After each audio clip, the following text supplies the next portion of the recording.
नमस्कार दोस्तों। आज है 2 जुलाई और आज का जो टॉपिक है वो ये है कि जब हम नर्सरी जाते हैं, प्लांट्स खरीदने जाते हैं तो किन किन बातों का ध्यान रखें प्लांट्स खरीदते समय, नया प्लांट लाते समय जब हम अपने घर ला रहे हैं। ठीक है।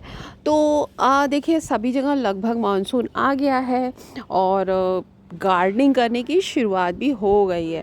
तो गार्डनिंग करने की शुरुआत जो हुई है वो मैंने ये कुछ प्लांट्स खरीदे थे और आप लोग के साथ इसका शॉपिंग वीडियो भी शेयर किया हुआ है।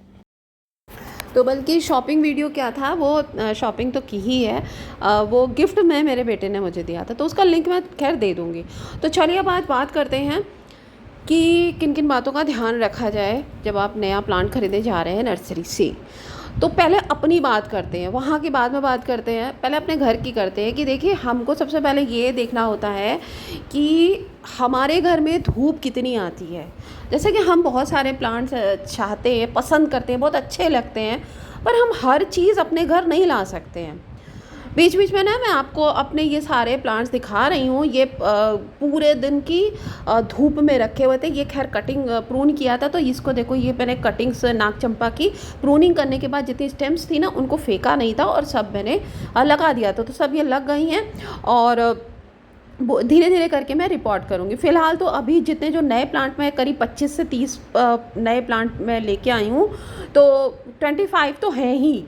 तो इतने प्लांट्स तो हैं ही, तो उन सबको मैं धीरे धीरे करके रिपोर्ट कर रही हूँ। और अभी आपको मैं नीचे चलूँगी तो वो भी वहाँ ग्राउंड फ्लोर पे नहीं, बल्कि मैं बालकनी में कर रही हूँ, तो मैं आपको वो दिखा दूँगी। ठीक है। तो सबसे पहले आप ये देखिए कि आपके यहाँ धूप, सनलाइट कितनी आती है। बहुत सारे प्लांट होते हैं जिनको कि सनलाइट की ज़रूरत होती है। कुछ नहीं सही तो कम से कम 5 घंटे 6 घंटे की सनलाइट ज़रूर चाहिए। अब आप ये देखो, जेड प्लांट हो गया, बिल्कुल इतनी कड़ी धूप में, सन राइज टू सनसेट, पूरा मतलब सूर्योदय जब होता था, सुबह की धूप से लेके वो बिल्कुल सुबह से, मतलब सूर्योदय से और सूर्यास्त तक की धूप जो है हमारे यहाँ इस छत पे आती थी। पूरी दोपहर धूप, दिन भर ये कड़ी धूप में रखा रहा और आप ये समझिए कि 48 डिग्री से टेम्परेचर ऊपर रहा है इस बार गर्मी में। इस बार बहुत ज़्यादा गर्मी पड़ी। तो आप ये जितने भी जेड प्लांट हैं और मेरे नाग चंपा, उधर बोगनविला को तो वैसे भी धूप पसंद है, और इस टाइप के जितने प्लांट्स थे ये छत पे ही थे। मैं इनको मैंने नहीं शिफ्ट किया क्योंकि बालकनी में इतनी जगह नहीं होती है। तो ये जितने प्लांट्स हैं, आप देखिए कि धूप अगर आपके घर में 5 से 6 घंटे आती है तो आप इस टाइप के प्लांट्स लीजिए। नहीं तो कुछ प्लांट ऐसे भी होते हैं जो 4 घंटे की भी अगर उनको सनलाइट मिले तो वो चल जाते हैं। हालांकि जितने फलदार होते हैं, जिनमें फूल फल इस टाइप के होते हैं, बेल वेल अगर आप लगाना चाहते हो तो बेल तो खैर आप रेलिंग वेलिंग पे अगर बालकनी में कुछ ऐसा लगाना चाहते हो तो लग जाएगी। लेकिन हाँ, सब्जियां भी अगर आप लगाना चाहते हो तो उनको तो भाई अच्छे से धूप वूप चाहिए होती है। ठीक है। क्योंकि हम ऐसी हर एक चीज़ अपने घर में नहीं रख सकते, नहीं ला सकते हैं जो हमें हर चीज़ पसंद हो। हमको अपने यहाँ के हिसाब से देखना होता है कि हमारे घर में क्या चीज़ चल सकती है, क्या चीज़ नहीं चल सकती है। या हम सेकंड पॉइंट पे अगर आते हैं तो कितना टाइम हम अपने प्लांट्स को दे सकते हैं, गार्डनिंग को दे सकते हैं, कितना ज़्यादा दे सकते हैं। ठीक है। अभी ये मेरा ये देखो, ये है ना रजनीगंधा है, बस इसमें 1 महीने के अंदर अंदर आप देखना इसमें फूल आ जाएगा। ठीक है। अभी इसमें ग्रोथ अब एकदम से तेज़ से होगी। जैसे मानसून होता है ना, मानसून में एकदम से तेज़ होती है। गर्मियों भर तो बेचारे बड़े परेशान से रहते हैं, उनमें बहुत ही बस वो अपने आप को बचाते हैं जलने से, मरने से। अब तो इनमें अच्छे से ग्रोथ होगी। तो आप एक तो आप कितना टाइम दे सकते हो, टाइम देना भी, आप मान लो जॉब पे हो या फिर किसी फिज़िकल वजह से, मतलब आप इतनी ज़्यादा नहीं कर सकते हो। कई बार कुछ लोग नहीं इतना झुक झुक के बड़े बड़े गमले उठा सकते हैं, कर सकते हैं, लेकिन वो करना चाहते हैं पर वो नहीं कर पाते। बहुत सारे रीज़न होते हैं। तो आप ना ऐसी ऐसी चीज़ें लगाओ जो थोड़े से इंडोर प्लांट्स होते हैं, हल्के हल्के से होते हैं, वो 2-3 साल आराम से चल जाते हैं। उनको रिपोर्ट भी नहीं करना पड़ता ज़्यादा उनको। देखो, उसमें इंडोर प्लांट्स होते हैं ना, उसमें फूल फल का लिए लगाया नहीं जाता है, सुंदर सुंदर पत्तियों के लिए। या फिर आप ऐसे समझो कि एयर प्योरीफाई करते हैं, खूबसूरत लगते हैं, है ना। तो बहुत सारे उसके अदर रीज़न्स होते हैं। तो आप इन सब चीज़ों को लगा सकते हो। ये इसमें आपको ज़्यादा मेहनत नहीं करनी पड़ेगी, ज़्यादा टाइम नहीं देना पड़ेगा। ठीक है। थोड़ा बहुत तो जैसे भी ये पत्ते वत्ते हैं, इनको साफ़ कर दिया आप, तभी तो अच्छे लगते हैं। ठीक। थर्ड पॉइंट पे अगर हम आते हैं तो देखिए, कई बार होता है कि जैसे मैं आपको अपना पर्सनल बताती हूँ। मुझे सक्यूलेंट्स बड़े प्यारे लगते हैं, बड़े सुंदर से लगते हैं, लेकिन मैं उनको नहीं लगा पाती। मैं देखो, सक्यूलेंट्स की बहुत सारी वैरायटी होती है, मैं उनकी बात कर रही हूँ, उन सक्यूलेंट्स की बात कर रही हूँ जो छोटे छोटे से मग्स में इधर उधर लग जाते हैं। मेरे यहाँ इतनी धूप और इतना गर्म वाला माहौल रहता है ना, हार्श एकदम, तेज़ धूप, तेज़ हवा, लू। और मेरा जो मकान भी है ना वो भी वेस्ट फेसिंग है, तो पूरी धूप जो आती है वो एक तो पूरे बालकनी में, छत पे सब तरफ धूप ही धूप रहती है, दूसरे गर्म बहुत रहता है। और अगर मैं ग्राउंड फ्लोर पे भी चाहूँ लगाना, तो ग्राउंड फ्लोर पे क्या होता है, तो एसी का जो आउटर यूनिट से जो गर्म हवा आती निकलती है, वो बेचारे प्लांट्स के लिए बड़ी मुसीबत कर देती है। तो मैं कुछ प्लांट चाहते हुए भी, मुझे बहुत अच्छा लगता है, मैं नहीं लगाती हूँ।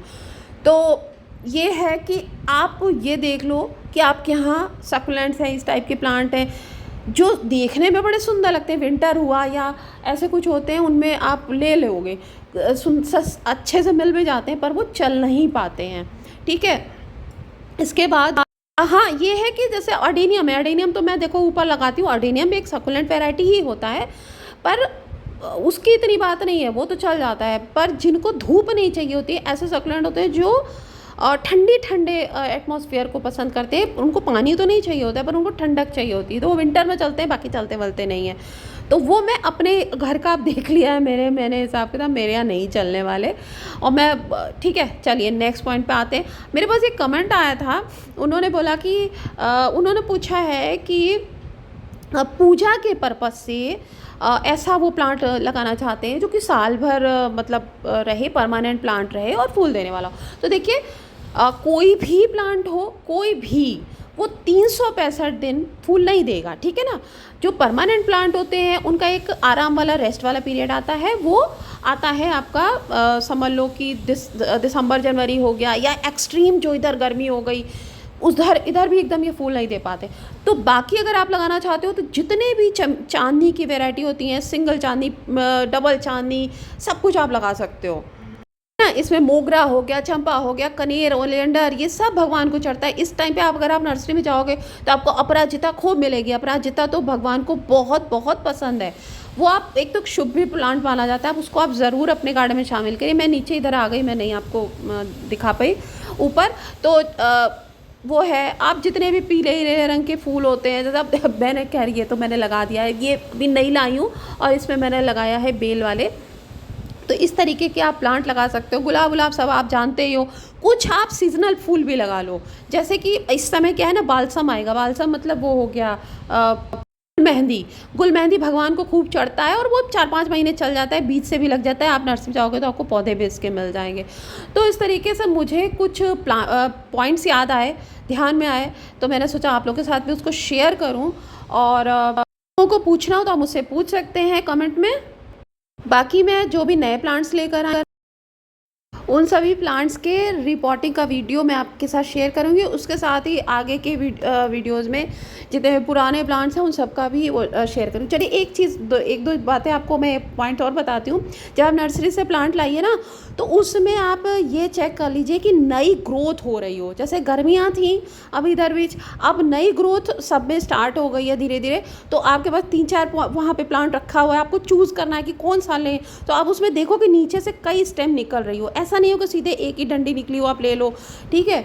आप उसमें देखो कि नई नई पत्तियाँ और निकल रही हैं, वो लीजिए। फंगस उसमें ना लगा हो, कहीं कोई कीड़ा ना लगा हो, हैं, इस तरीके से लीजिए। कोशिश करिए कि रोशनी जब हो ना, लाइट अच्छे से हो, तभी लीजिए। अंधेरे में मत जाइए लेने, वहाँ पे उस टाइम वो ऐसा फिर समझ भी नहीं आएगा आपको। देखो जैसे मैंने अभी ये सारे प्लांट्स जो आप नए देख रहे हैं ना, नए पॉट और नए प्लांट, ये सब मैंने अभी कल ही रिपोर्ट किया है। तो ये मेरा जो लकी बैम्बू है मिट्टी में किया, तो आप देखो है ये एक ही प्लांट है, पर इसमें आप ये देखिए कि 3-4 इसमें से जो है स्टेम निकल रही है, ठीक है।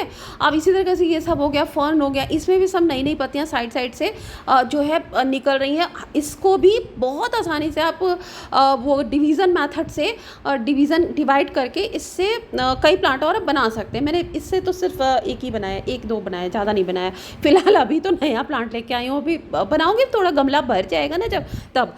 तो ये चीज़ें आप देख लीजिए। और देखिए, इस पे मत जाइए कि सामने जो उन्होंने लगा रखा होता है ना, वो जल्दी जल्दी वो बेचने में लगे रहते हैं। आप खुद से सोचिए, उस समय रुकिए, समझिए कि आप क्या घर से लिस्ट बना के ले गए हो, आपको क्या चाहिए, ठीक है। अब देखो जैसे ये मधुमालती है, मैंने कल शाम को रिपोर्ट किया है इसको, इतना ये रूट बाउंड था, इतना रूट बाउंड था ये प्लांट कि पूरा ऐसे लग रहा था मैं क्या प्लांट। खैर ठीक है, इतना तो करना बनता है। तो आप देख लीजिए, आपको कुछ पॉइंट अगर ठीक लगा हो, मेरा वीडियो कुछ हेल्पफुल लगा हो, कुछ ऐसा, तो आप मुझे कमेंट करके बताइएगा, लाइक करिएगा, और अगर मेरे चैनल में पहली बार आए हो तो सब्सक्राइब भी कर लीजिएगा। Thank you. चलिए मिलते हैं। Happy gardening, happy monsoon. और बस ये प्रूनिंग, ट्रिमिंग, रिपोर्टिंग, कटिंग सब का टाइम आ गया है। Happy gardening. Thank you.